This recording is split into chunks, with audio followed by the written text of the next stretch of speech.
it's Tyler and welcome back to my YouTube channel. This is not a clickbait at all. I know the title seems like that, but I swear it's not.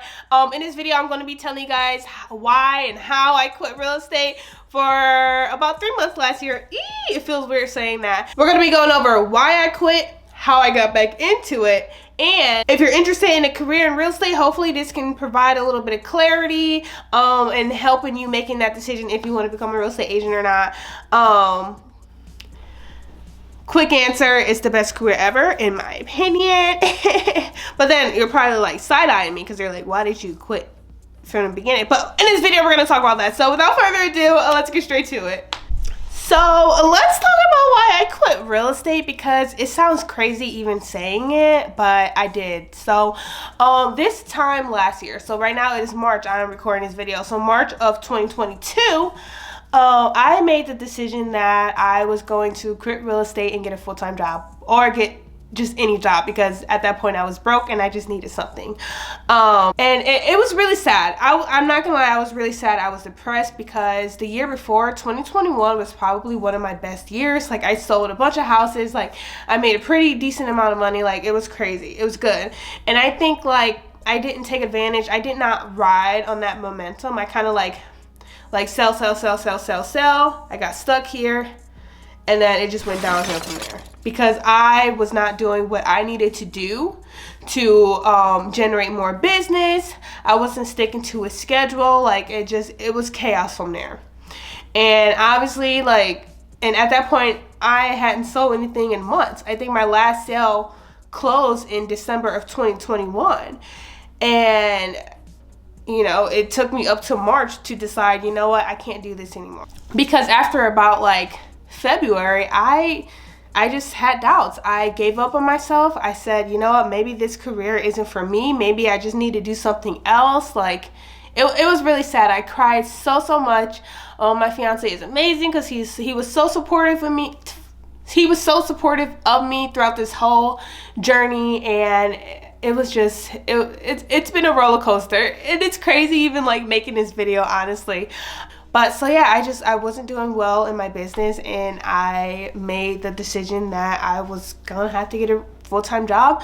So I met up with my team leader. Like, we had a heart-to-heart. Like, I was bawling my eyes out the whole time. And like, when I look back on it, I'm like, wow, God, like, I was bawling my eyes out telling him, hey, I can't do real estate anymore because yeah, I quit and I'm gonna get a full-time job. Like, dang, that should have been like my, hey, maybe you shouldn't do this, and this is gonna make sense later. But so that's pretty much how it went down. So granted, I hadn't applied for a job in like, I don't even know, years. So I had to like Google and like YouTube like how to even like do this, how to fill out a resume. Like, it was crazy. Okay, like I know some of you guys might be side-eyeing me, but like, I mean, that's the reality. Like, once I became a real estate agent, like I don't need to know how to fill out I don't know. It was just ridiculous. So I did a ton of research, like how to fill out a resume. Should I get a part-time job or full-time job, whatever.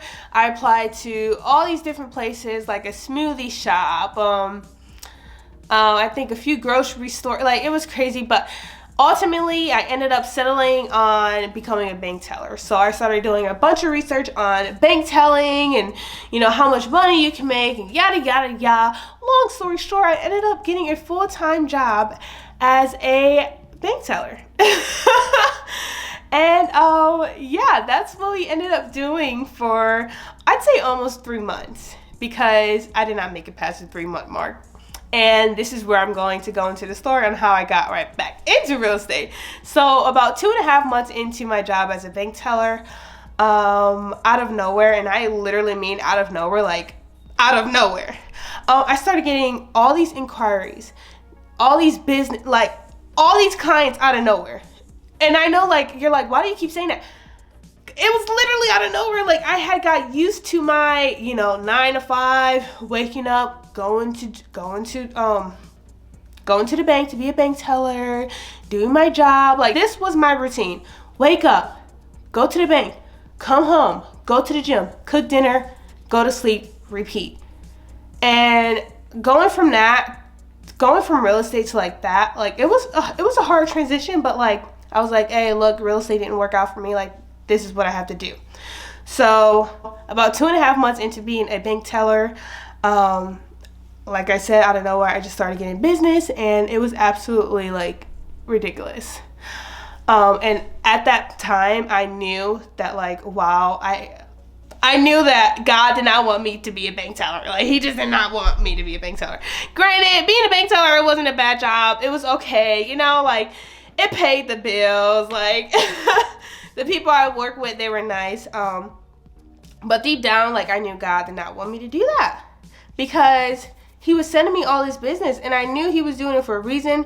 He was almost sending them over in a way that like, hey, look, I'm going to give you some real estate business to start you off, but I hope that you can take this as a lesson and be a better agent in the future. Because, I mean, I wasn't a good agent. Like, that's why I was in that position. I wasn't doing what I needed to do to be a good agent, be successful, and generate business. Granted, I don't know if I noted this, and I probably didn't throughout this whole video, but although I took on a job at the bank, I still held my license with the state, because I just figured like, hey, I could just do it part-time. If I get a few sales here and there or whatever, I'll take them. So about 2.5 months in, again, like, I was getting a ridiculous amount of business, and that is when I, you know, made the decision that I was going to be leaving the bank and getting back into real estate full-time, because at that point I was getting so much business to where like it just didn't make sense for me to continue at the bank, and I needed to cater to my clients. Like, they needed me, like, it was nuts. So I put in my 2 weeks, I quit the bank, and I got back into real estate full-time, and I think that was the best decision I could ever make, and I'm never looking back because I love it. In this experience, I learned, or I should say that I was reminded that like, in order to keep being successful and being a good agent and generating business, I have to actively, you know, generate leads. I have to go out, get the business. I have to do what I need to do to be a good business owner and stick to it. I can't just work whenever I want to, you know, like, I actually have to have a schedule. I have to be disciplined. I have to have a business plan, like all that. And these were things that I knew, but because I had it so well in 2021, like, I really don't know what happened. I think I got lazy. I mean, that's point blank, that's what happened. I got lazy, and I just, in a sense, took a break, and that break led me to depression and not feeling like I could do my job as a real estate agent, and in that sense, you know, deciding to quit that, get a full-time job. It was crazy. In short, I quit the bank. I got back into real estate. I started selling a ridiculous amount of houses, like the most houses I've ever sold in such a short amount of time. Like, it was really weird, but all in all, it just showed me that like, this is the career that I need to do. So if you guys aren't new to me, or if you are new to this channel, just know that I do have a pros and cons to being a real estate agent video already made, and those are really good videos. So I'm going to clip them right up here so that you guys can watch those as well, because if you are searching or doing your research on, you know, becoming a real estate agent, I think those 2 videos can be very helpful for you. And if you take anything away from this video, just know that in order to become a successful agent, you have to continuously generate leads and put time into your business. And as long as you are doing that and being yourself, you will be a successful real estate agent. Woohoo! And that is pretty much it for this video, guys. Thank you so much for watching. Please don't forget to like, comment, and subscribe, and follow me on all my social media platforms. Ouch, I just hit my arm.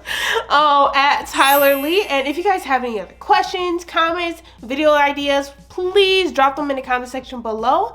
Other than that, I will see you guys on the next video. Thanks for watching. Bye.